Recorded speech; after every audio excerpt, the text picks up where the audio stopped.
Hi అండి. ఇవాళ నేను గారెలు వేసుకోవటం చూపిస్తున్నాను. ఓయబ్బో! గారెలే కదా మాకు వచ్చు అనుకోమాకండి. నాకు తెలిసిన చిన్న చిన్న టిప్స్, ట్రిక్స్ చెప్తాను. మీ అందరికీ యూజ్‌ఫుల్‌గా ఉంటాయని అనుకుంటున్నాను. ఫుల్ వీడియో చూడండి, చాలా యూజ్‌ఫుల్‌గా ఉంటుంది. ఫస్ట్ అయితే పప్పు నానబెట్టుకోవాలండి. ఈ పప్పు 2-3 గంటలు నానబెట్టుకుంటే సరిపోతుంది. చాలామంది తెలియక రాత్రంతా నానబెట్టేసి పెడతారు. అలా పెట్టడం వల్ల పప్పులో సారం అంతా పోతుందంట. నేను హోటల్ వాళ్ళ దగ్గర అడిగి తెలుసుకున్నాను. గారెల పిండి అనేది ఎప్పుడైనా సరే గ్రైండర్‌లో రుబ్బుకోవాలండి. గ్రైండర్‌లో రుబ్బుకుంటేనే మనకి గారెలు అనేవి ఫ్లఫీగా చక్కగా దూదుల్లాగా వస్తాయి. గారెలు రుబ్బుకున్న తర్వాత పిండి పర్ఫెక్ట్‌గా ఉందో లేదో అని తెలుసుకోవడానికి ఒక గిన్నెలో నీళ్లు తీసుకొని చిన్న పిండి ముద్ద వేస్తే నీళ్ళల్లో పిండి తేలింది అంటే గారెకి పర్ఫెక్ట్‌గా కుదిరిందని అర్థం అండి. ఈ విధంగా పక్కన పెట్టుకోవాలి. ఒకవేళ మీరు మిక్సీలో రుబ్బుకునేటట్టయితే గనక మనం పిండి ఇట్లాగా చేత్తో బాగా తిప్పి తిప్పి తిప్పి తిప్పి కలుపుకుంటే గనక దాంట్లో గాలి నిండుతుందనమాట. అప్పుడు గారెలు బాగా వస్తాయి. ఇప్పుడు ఒక మిక్సీ గిన్నెలో 4 పచ్చిమిర్చి, చిన్న అల్లం ముక్క వేసేసి ఇట్లాగా బరకగా గ్రైండ్ చేసుకొని ఇది మనం పిండిలో కలుపుకోవాలి. చాలామంది తెలియక పిండిలో ఉప్పేసి రుబ్బుతారండి. అలా రుబ్బితే గనక పిండిలో నుంచి నీరనేది ఊరుతుందనమాట. అట్లా వేయకూడదు. ఇప్పుడు ఇందులో రుచికి సరిపడా ఉప్పు, కొంచెం జీలకర్ర, ఒక ఉల్లిపాయ, కొంచెం కొత్తిమీర సన్నగా తరిగి వేసుకోవాలి. ఇవన్నీ మనం పిండి రుబ్బిన తర్వాత కలుపుకుంటేనే బాగుంటుంది. మనం ముందుగా పిండి రుబ్బేటప్పుడే వేసేస్తే గనక మినపప్పులో నుంచి నీరు అనేది ఊరుతుందనమాట.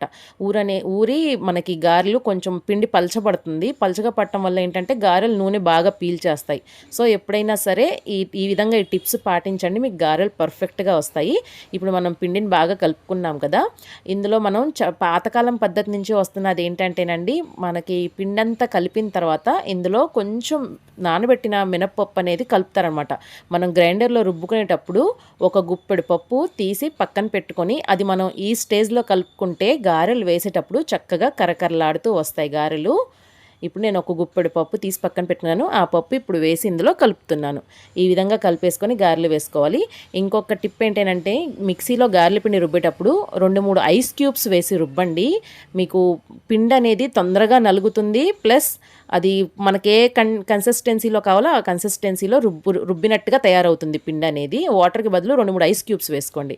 ఇప్పుడు గారెలు వేసుకునేటప్పుడు మనం నీళ్ళల్లో చేయి ముంచుతాం కదండి, ఆ నీళ్ళల్లో మనం కొంచెం పెరుగు కానీ మజ్జిగ కానీ కలుపుకుంటే మనకి గారెలు వేసేటప్పుడు గారెలు కలర్ఫుల్గా మంచి కలర్ వస్తాయి. అదే క్రిస్పీనెస్ కూడా వస్తుందండి. ఇదొక టిప్పు.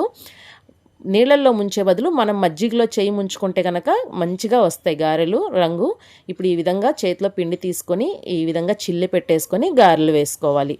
ఇట్లాగా చేత్తో వేయటం రాదు అనుకున్న వాళ్ళకి మన దగ్గర టీ స్ట్రైనర్ ఉంటుంది కదండి, టీ గంట అంటారు కదా, ఆ టీ గంటే ఒక్కసారి నీళ్ళల్లో తడిపేసుకొని దాని మీద ఈ పిండి ముద్దని సేమ్ మనం గారె ఏ విధంగా అయితే వేస్తామో అదే విధంగా పెట్టేసుకొని చిల్లె పెట్టేసుకొని ఇంకా మనం ఇట్లాగా దాంట్లో వేస్తే సరిపోతుంది, ఈజీగా వచ్చేస్తుంది.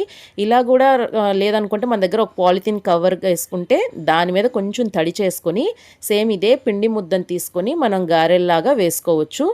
మన దగ్గర ఇవేమీ లేవు అనుకుంటే మన దగ్గర కాటన్ క్లాత్ ఉంటుంది కదండి, ఆ కాటన్ క్లాత్ని ఒక్కసారి తడిపేసి బాగా పిండేసి దాని మీద కూడా మనం గారెలు వేసుకోవచ్చు. ఇదే విధంగా చూడండి ఎంత చక్కగా వస్తున్నాయో. ఈ విధంగా 2 వైపులా తిప్పి ఎర్రగా కాల్చుకోవాలి. నేను మీకు ఇప్పుడు చూపిస్తాను కూడా. మనం ఆ పప్పుని నానబెట్టిన పప్పును గుప్పెడు పప్పు కలిపాం కదా, అవి ఎంత చక్కగా తింటుంటే పలుకు పలుకుగా క్రిస్పీగా తగులుతూ ఉంటాయి. చూడండి పప్పులన్నీ మనకు కనిపిస్తూనే ఉంటాయి గారెల్లో. పాతకాలం అమ్మమ్మల నానమ్మల కాలం నాటి నుంచి వస్తున్న టిప్తేనండి ఇవి. ప్లీజ్ అండి, నా వీడియోస్ కనుక నచ్చితే లైక్ చేస్తూ ఉండండి, షేర్ చేస్తూ ఉండండి, నా ఛానల్ని సబ్స్క్రైబ్ చేసుకోండి. ఇది అందరికీ తెలిసిన వీడియోనే కానీ చిన్న చిన్న టిప్స్ అందరికీ యూస్ఫుల్గా ఉంటాయి. కొత్తగా వంట నేర్చుకునే వాళ్ళకి పనికొస్తాయి అని చెప్పేసి నేను ఈ వీడియో పెట్టాను. మీ అందరికీ నచ్చితే ఎవరైనా కొత్తగా వంట నేర్చుకునే వాళ్ళకి ఈ వీడియోని షేర్ చేయండి.